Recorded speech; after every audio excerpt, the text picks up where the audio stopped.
Good morning students, आप सबका मैं वेलकम करती हूँ रिटेल की क्लास में। तो आज हम 9th क्लास का फर्स्ट यूनिट का फर्स्ट सेशन जो कि बेसिक ऑफ रिटेलिंग है उसके बारे में थोड़ा पढ़ेंगे। तो फर्स्टली हम इसके बारे में देखेंगे कि रिटेल होती क्या है। तो रिटेल जो है, रिटेल एक बिज़नेस एक्टिविटी है जिसमें आपके गुड्स और सर्विसेज एंड कस्टमर या कंज्यूमर्स तक पहुंचाई जाती हैं, बेची जाती हैं उनकी ज़रूरतों के अनुसार। ठीक है, तो ये रिटेल होता है। उसके बाद हम रिटेल ये होता है, तो जो रिटेलर होता है वो कौन होता है, तो रिटेलर के बारे में हम जानेंगे। रिटेलर वो व्यक्ति होता है जो उन गुड्स और सर्विसेज को एंड कंज्यूमर तक या कस्टमर्स तक उनकी ज़रूरतों के हिसाब से उन गुड्स को पहुंचाता है। ठीक है, तो वो रिटेलर होता है। उसके बाद जो रिटेलर होता है उसके फंक्शंस क्या होते हैं, वो क्या क्या काम करता है। ठीक है, तो फर्स्ट जो होता है रिटेलर का जो मेन काम होता है वो होलसेलर से बल्क में, मतलब ज़्यादा क्वांटिटी में, ज़्यादा हिस्से में सामान खरीदता है और उनको छोटे छोटे टुकड़ों में, छोटे हिस्सों में करके कस्टमर्स को बेचता है। क्योंकि कोई भी कस्टमर बल्क में सामान नहीं खरीदता है, तो जो रिटेलर होता है वो होलसेलर से बल्क में ले लेता है सामान, बहुत बड़े हिस्से में लेता है, ज़्यादा क्वांटिटी में ले लेता है, और वो जो कस्टमर्स होते हैं उनको स्मॉलर क्वांटिटीज़ में उस सामान को बेचता है। उसके बाद हमारा सेकंड पॉइंट है, वो क्या करता है, कस्टमर्स को जो रिटेलर होता है प्रोडक्ट और उसकी सर्विसेज के बारे में इंफॉर्मेशन देता है। ठीक है, क्योंकि अगर जो रिटेलर है वो प्रोडक्ट का फेस है, जब वो कस्टमर्स को वो बेच रहा है, तो वही वो पर्सन होगा, वही वो व्यक्ति होगा जो उस प्रोडक्ट और सर्विसेज के बारे में कस्टमर को जानकारी देगा। उसके बाद नेक्स्ट पॉइंट है कस्टमर को सर्विस देना। ठीक है, जब कस्टमर रिटेलर के पास उसके स्टोर में आता है कोई भी प्रोडक्ट ख़रीदने के लिए, तो रिटेलर का ये काम होता है कि वो कस्टमर को सारी सर्विसेज दे जिसकी उसको ज़रूरत है। उसके बाद अगला पॉइंट है, कस्टमर के लिए एक ऐसा शॉपिंग एक्सपीरियंस रिटेलर को प्रोवाइड करना होता है, एक ऐसा अनुभव देना होता है ख़रीदारी का कि कस्टमर बहुत खुश होके आपके स्टोर से जाए। क्योंकि कस्टमर जो क्या है वो किंग होता है रिटेलिंग में। ठीक है, तो कस्टमर बहुत इंपॉर्टेंट होता है। अगर वो खुश होगा तभी वो आपके पास दोबारा वापस आएगा और लोगों को भी आपके स्टोर के बारे में बताएगा, अगर वो आपके स्टोर से खुश होकर जाता है। ठीक है, तो उसको आपने ऐसा खरीदारी का ऐसा अनुभव देना है कि वो बहुत खुश हो। उसके बाद नेक्स्ट पॉइंट है, जो कस्टमर्स हैं उनकी ज़रूरतों के बारे में जानकर रिटेलर क्या है उनसे फीडबैक लेता है। जैसे कोई भी प्रोडक्ट है उसके बारे में कि कस्टमर को वो प्रोडक्ट कैसा लगा और क्या उसमें कस्टमर चेंजेस चाहता है या कुछ और जो कस्टमर है उसमें ऐड ऑन करना चाहता है उस प्रोडक्ट में, तो वो रिटेलर क्या करता है, वो फीडबैक कस्टमर से लेता है और वो क्या करता है, उस फीडबैक को जो मैन्युफैक्चरर होता है या जो भी प्रोड्यूसर होता है प्रोडक्ट का, उसको वो इन्फॉर्मेशन देता है।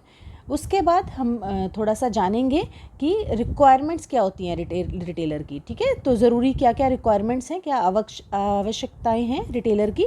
ठीक है, तो फर्स्ट है इसमें कि वो ऐसी जगह अपनी शॉप बनाए कि एक तो कस्टमर आए और कस्टमर अट्रैक्ट हो सकें उस शॉप की तरफ। ठीक है, उसको ऐसी जगह पर और ऐसी अपनी शॉप बनानी चाहिए। उसके बाद सेकंड पॉइंट है, जो कस्टमर की ज़रूरतें हैं उनके अनुसार उसको क्या है, गुड्स को स्टॉक करना है, गुड्स को जमा करना है, वस्तुओं को। ठीक है, थर्ड पॉइंट है, जो उसके गुड्स की क्वालिटी है वो अच्छी होनी चाहिए और प्राइस क्या है अपने कॉम्पिटिटर के अकॉर्डिंग होना चाहिए। ये नहीं है कि बहुत हाई प्राइस होगा तो कस्टमर नहीं आएंगे आपके स्टोर पे, या फिर क्वालिटी अच्छी नहीं होगी गुड्स की तो भी कस्टमर नहीं आएंगे। ठीक है, उसके बाद नेक्स्ट पॉइंट है, फोर्थ जो पॉइंट है वो क्या है, फाइनेंशियली रिटेलर को साउंड होना चाहिए। क्योंकि हो सकता है कभी सेल ज़्यादा हो कभी कम हो, तो ये ना हो कि अगर सेल्स कम हो रही है तो वो और स्टॉक ना खरीद पाए जो रिटेलर है। तो फाइनेंशियली उसको साउंड होना चाहिए, आर्थिक तौर पे उसको मजबूत होना चाहिए। ठीक है, उसके बाद फिफ्थ पॉइंट है कि उसको जो भी प्रोडक्ट वो सेल करता है उसको थोड़ी नॉलेज होनी चाहिए। एक तो अंडर स्टॉकिंग नहीं होनी चाहिए, कभी भी कम नहीं होना चाहिए, स्टॉक ख़त्म नहीं होना चाहिए, और ओवर स्टॉकिंग नहीं होनी चाहिए। ये नहीं कि स्टॉक बहुत ज़्यादा मंगवा लिया है होलसेलर से रिटेलर ने और वो आगे सेल नहीं हो रहा है, तो इस चीज़ की उसको नॉलेज होनी चाहिए और इस चीज़ का ध्यान रखना चाहिए। ठीक है, सिक्स पॉइंट है कि जो नए ट्रेंड्स आ रहे हैं, नए रुझान हैं, कस्टमर का जिन चीज़ों की तरफ इंटरेस्ट है उसके साथ जो रिटेलर है उसको अपडेट रहना चाहिए, ठीक है। उसको पता होना चाहिए कि क्या क्या मार्केट में ट्रेंड चल रहे हैं, कौन सी चीज़ें बिक रही हैं, कौन सी चीज़ें फैशन में हैं, तो उसके अकॉर्डिंगली रिटेलर को अपना स्टॉक लेना चाहिए। उसके बाद जो हमारा 7th पॉइंट है, ठीक है, कस्टमर के लिए हमेशा असेसेबल होना चाहिए रिटेलर, सुलभ होना चाहिए। कस्टमर जब चाहे रिटेलर से बात कर ले, जो भी कहना चाहे वो कह सके, ठीक है। तो कस्टमर के साथ उसकी ऐसी ट्यूनिंग होनी चाहिए कि वो कस्टमर्स के लिए सुलभ रहे, ठीक है। नेक्स्ट जो हमारा 8 पॉइंट है वो है जो आपका विंडो डिस्प्ले है शोरूम का, जो स्टोर का, वो ऐसा होना चाहिए कि वो सेल्स को बढ़ाए। विंडो डिस्प्ले होता है जो आप बाहर, जो अपने स्टोर के बाहर जो भी विंडोज़ में जो भी गुड्स को डिस्प्ले करते हैं वो होता है, तो वो ऐसा होना चाहिए कि कस्टमर अट्रैक्ट हो और सेल्स प्रमोट हो, सेल्स बढ़े आपकी, ठीक है। उसके बाद 9th है आपका कि आप कस्टमर के लिए, अच्छा ये पॉइंट दोबारा आ गया है, हम इसको ऑलरेडी कल कर चुके हैं, ये कि कस्टमर्स के लिए असेसिबल होना चाहिए रिटेलर को।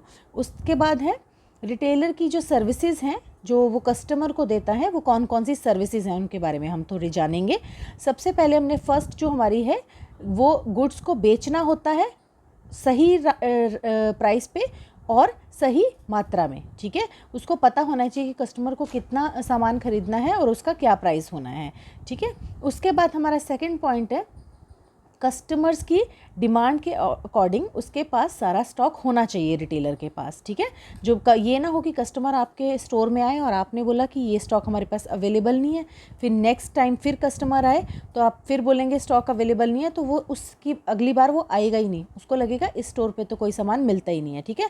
तो क्या है, कस्टमर की ज़रूरतों के अनुसार आपके पास पूरा स्टॉक होना चाहिए, ठीक है। नेक्स्ट पॉइंट है कस्टमर को जब भी वो गुड्स खरीदने आए उसके बारे में, गुड्स के बारे में जो भी आवश्यक जानकारी है वो रिटेलर को, कस्टमर को देनी चाहिए, ठीक है।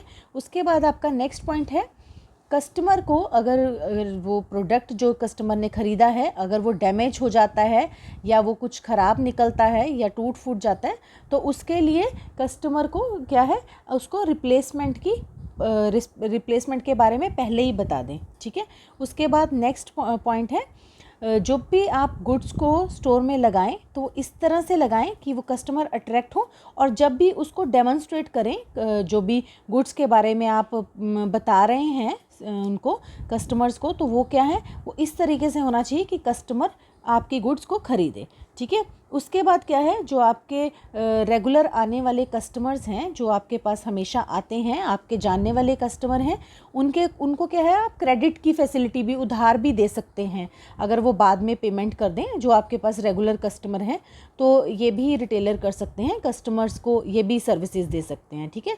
तो यहाँ पर हमारा ये ख़त्म होता है, ठीक है, रिटेलर्स का पार्ट। रिटेल और रिटेलिंग ये बेसिक्स था जो रिटेलिंग में होता है, ठीक है, और रिटेलर के हमने बारे में पढ़ा।